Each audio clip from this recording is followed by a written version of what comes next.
So I was reading through my YouTube inbox, as I do, and I found a message from someone telling me they were coming to South Africa and they were asking for any tips I had about visiting South Africa.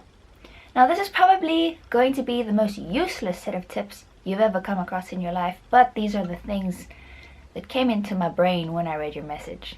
Okay, so first thing. Say you're going to be driving in South Africa. You need to remember that we drive on the wrong side of the road.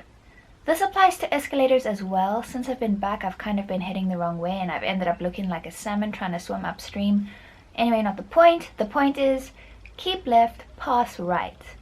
This is the official rule on the highway. However, unofficially, the rule seems to be something more along the lines of drive in any lane you'd like, as slow as you'd like, and create obstacles for the people that want to drive normal speed so that they have to weave between you in a bit of a Mario Kart fashion.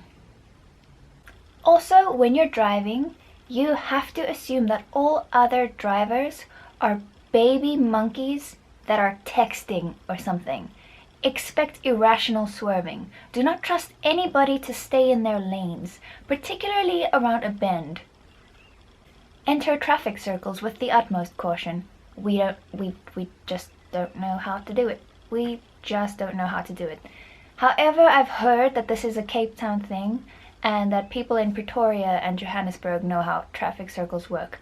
I haven't spent that much time in Johannesburg traffic. I can't tell you if this is true. But in Cape Town, for sure, no one knows how a traffic circle works. For long car journeys, may I suggest a game I made up called Dropped versus Collapsed, in which you try to guess whether the person's suspension has been lowered on purpose or not. We have different kinds of police, so on the roads you're probably going to see like normal police and traffic cops. The regular police are not going to pull you over for a traffic violation. They've given that job exclusively to the traffic cops so that the regular cops can focus on ignoring other crimes.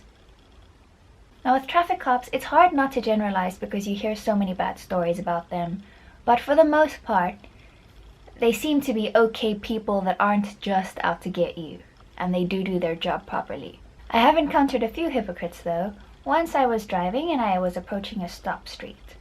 However, the stop street was in a really clear area, so that means that you can see for miles whether or not there's another car coming, and there wasn't. So instead of doing a full stop, I did more of a comma.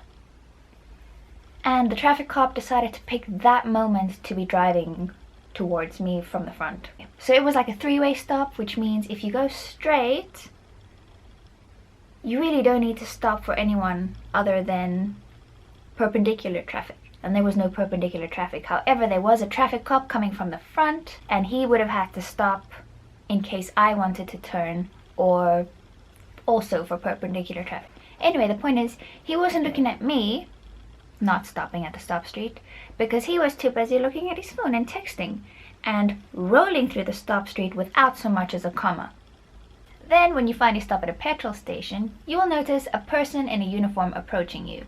This is because there is no need for you to actually get out of your car at a petrol station. We have petrol attendants that do everything for you. It's not that we are incapable of pumping our own gas.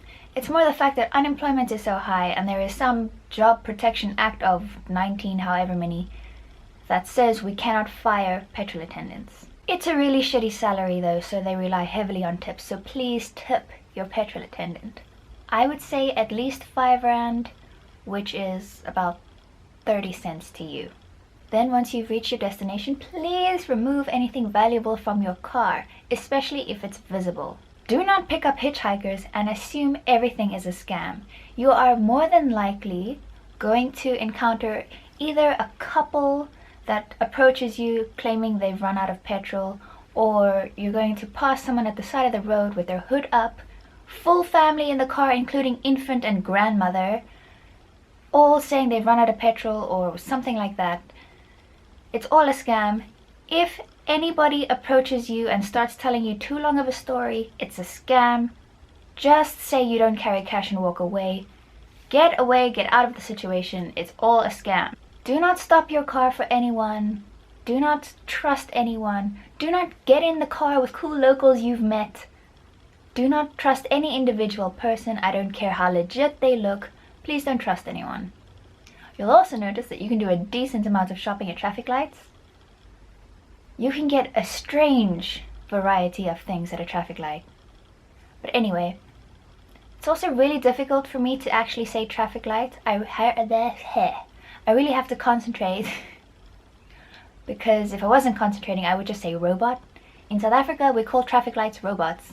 If you're gonna ask us for directions, we're gonna tell you how many robots you need to pass before you turn. I don't know where that came from. Car guards. In some places, parking is free. And usually where parking is free, you're gonna see some men standing around. They are there to look after your cars and make sure that your car is still there when you get back. It's not really like a foolproof thing. They're not gonna risk their lives for your car, but it is a deterrent with people standing around for people who want to steal cars or break into cars. These people don't get a salary. They actually pay the mall or wherever they're standing to be allowed to stand there and look after cars for tips.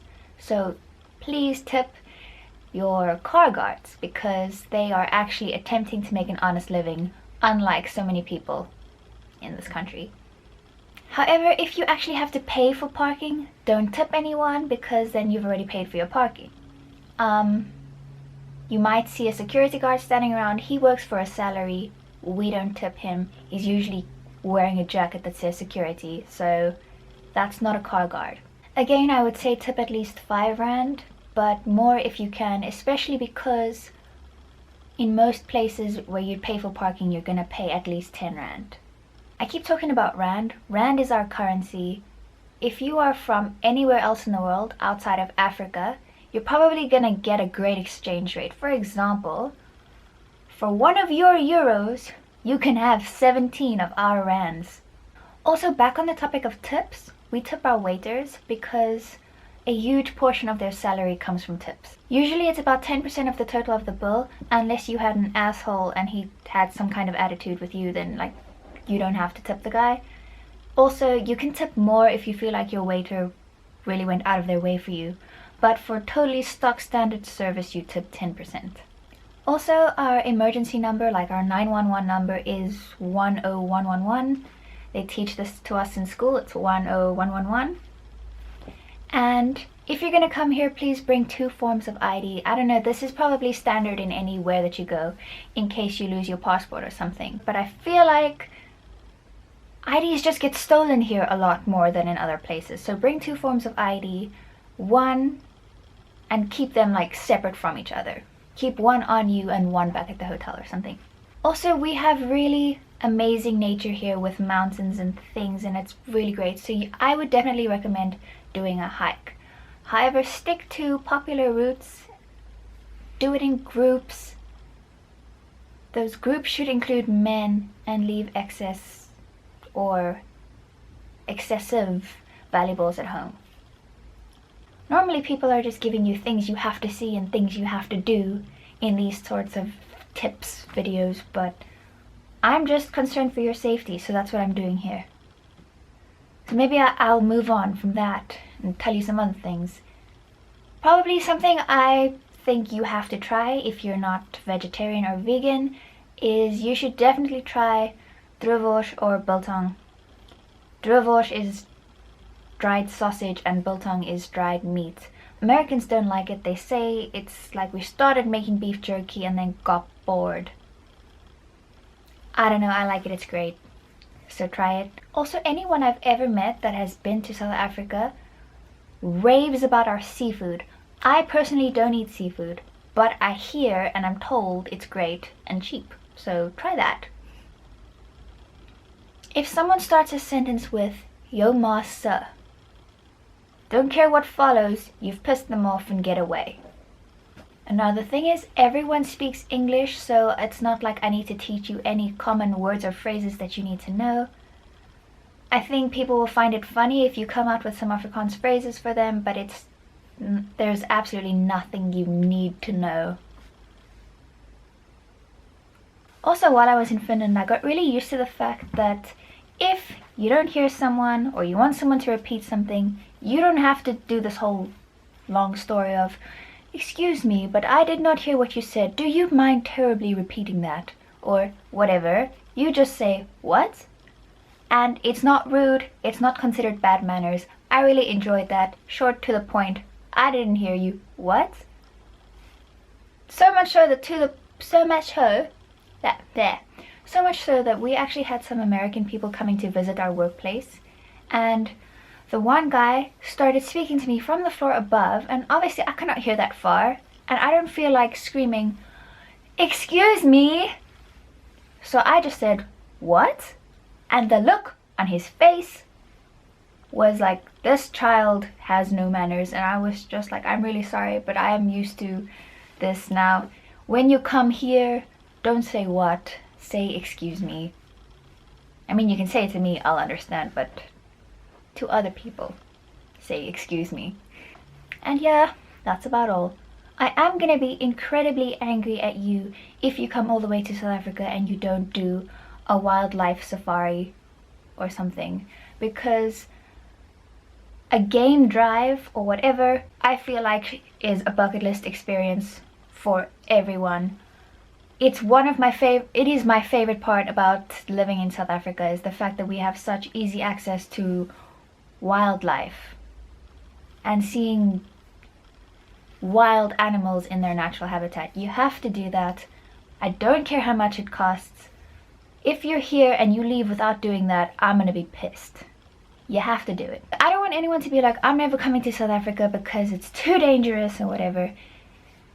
It is one of the most beautiful countries I've ever seen. There's so much to see and there's so much to do. But I'm just telling you these things so that you'll be careful, because it is slightly more dangerous than the average country, especially Johannesburg. I'm not saying don't come here, I'm saying come here. There's a lot to do, there's a lot to see. But be careful. Okay, I think that's all for this week. Bye!